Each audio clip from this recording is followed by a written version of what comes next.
কি হয় না, সমস্ত কিছুতে একটু চোখ কান খোলা রাখতে হয়। সে কোনো সাকসেসফুল হতে গেলে একটু চোখ কান খোলা রাখতে হয়। তো আমার তো চোখ কান দুটোর একটাও খোলেনি, তো শাশ্বতী খুলিয়েছিল, তো আমি শাশ্বতীকে দেবো আগে। বাট আমি একটা স্টোরি বলি, ঠিক আছে? একটা অফিসে ইন্টারভিউ হচ্ছে। সো আইটি ডিপার্টমেন্টে লোক নেওয়া হবে। তো একজন দরজা খুলে just may I come in বলে কিছু একটা বলতে যাচ্ছিল, বলে ঠিক আছে চুপচাপ এখানে বসো বসো, চেয়ারে বসিয়ে দিয়েছে। তো কিছু একটা বলছে, শোনো তোমার কথা শুনবো, আগে তুমি বসো, আমাদের কথার উত্তর দাও। এবার ও কিছু বলতে পারছে না, চুপচাপ বসে পড়েছে। তো বলছে, দেখছে যে এই ঘরটাকে একটু ডেসক্রাইব করো। তো বলছে, স্যার ভীষণ ভালো, চেয়ার টেয়ার গুলো খুব ভালো, সবাই ওয়েল ড্রেসড, কার্পেট ভীষণ সুন্দর, এসি পারফেক্টলি যেরকম থাকার সেরকম আছে, পারফেক্ট। বলছে কিন্তু সামনে যে কতগুলো টুকরো টুকরো কাগজ এরকম ছড়িয়ে ছিটিয়ে আছে, স্ক্রিবল করা, এটা তোমার চোখে পড়েনি? বলে, স্যার চোখে পড়েছে, কিন্তু আপনার ডান দিকে যে ভদ্রলোক আছেন না, আমি বললে পরে ওনার খারাপ লাগতো। বলছে, স্পট অন। কিভাবে করে বুঝলে যে ওই ভদ্রলোকই করেছে?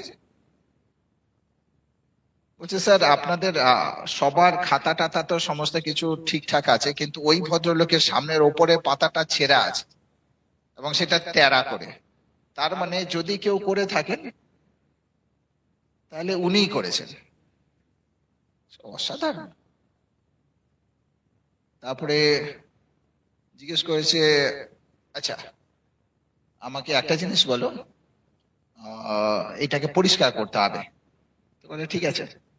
বলে, স্যার যিনি পরিষ্কার করেন তার নাম কি? বলে, মেয়েটিকে ডেকে আনো। বলে, তার নামটা বলবেন? তো এরা সবাই চুপ, চারজন সবাই চুপ, কোনো কথা নেই। তো বলছে, বুঝতে পারছি স্যার, এতদিন ও সার্ভিস দিচ্ছে কিন্তু ওনার নাম আপনারা জানেন না। এনিওয়ে আমি বাইরে গিয়ে জিজ্ঞেস করে কিছুক্ষণ পরে বলে, বাসন্তী এসে একটু পরিষ্কার করে দেওয়া। পরিষ্কার করে দিয়েছে।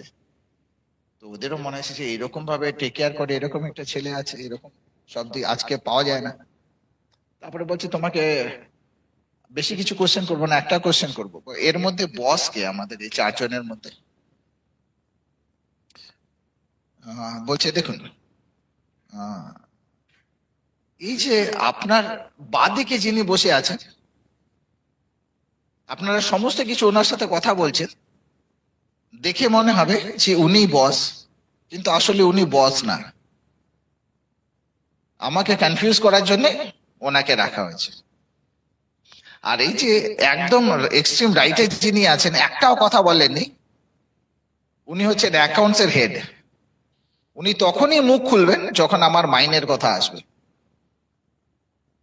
আর এই যে ভদ্রলোক খুব কম কথা বলেছেন, একবার কি দুবার কথা বলেছেন, কিন্তু যখনই কথা বলেছে সবাই আপনারা ওনার দিকে তাকিয়েছেন।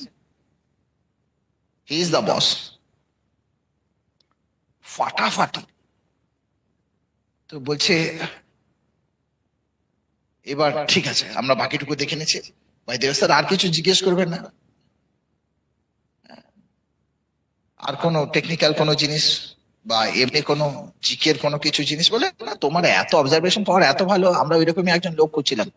তো by the way you are Ganeshan, Hyderabad থেকে এসে? বলে, না স্যার, যিনি গণেশন উনি বাইরে ওয়েট করছেন। আমার নাম অশোক, আমি ক্যান্টিনে চাকরি করি। মানে? বলে, হ্যাঁ স্যার, আমি তো এখানে সবাই বললো যে এখানে সব বসেরা বসে আছেন, কার চা লাগবে, কার কফি লাগবে, কার কি স্ন্যাক্স লাগবে, একবার জিজ্ঞেস করে এসো।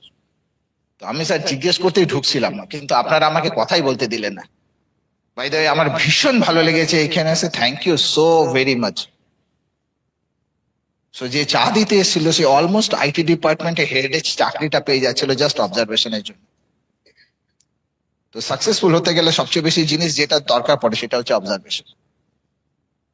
ঠিক আছে, সেটা হচ্ছে অবজারভেশন।